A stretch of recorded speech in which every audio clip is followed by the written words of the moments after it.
Friends ఈరోజు అయితే కైమా తెచ్చానండి. Mutton ఉల్లిపాయలు చక్రాలాగా కోసి చిన్న చిన్నలాగా కూరకండివి 2 పచ్చిమిర్చి మసాలాలు ఎక్కువ వాడుకోకండి. ధనియాల జీలకర్ర పౌడరు అల్లం వెల్లుల్లి పేస్టే వాడతాం. ఆయిల్ వేడెక్కుతుంది. ఇప్పుడు ఉల్లిపాయలు వేసుకుందాం. ఉల్లిపాయలు వేగిపోయావండి. ఇప్పుడు కైమాని వేసుకుందామండి. వేపుకుందాం మరి 2 నిమిషాలు. కైమా వేగుతుంది కదా, ఇప్పుడు ఉప్పు వేసుకుందాం. అలాగే కొంచెం కారం వేసుకుందాం.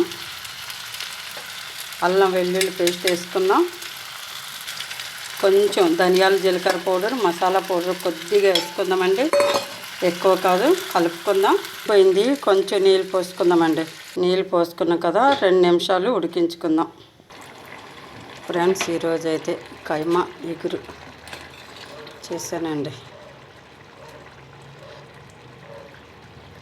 చాలా బాగా ఉడికిపోయింది. కమ్మగా ఉందండి కైమా ఎగురు. నోటికి ఎంతో రుచిగా ఉంది. ఈరోజు అయితే కైమా ఎగురు, మటన్ కైమా. ఫ్రెండ్స్ లైక్ చేయండి, సపోర్ట్ చేయండి ఫ్రెండ్స్. బాయ్ అండి.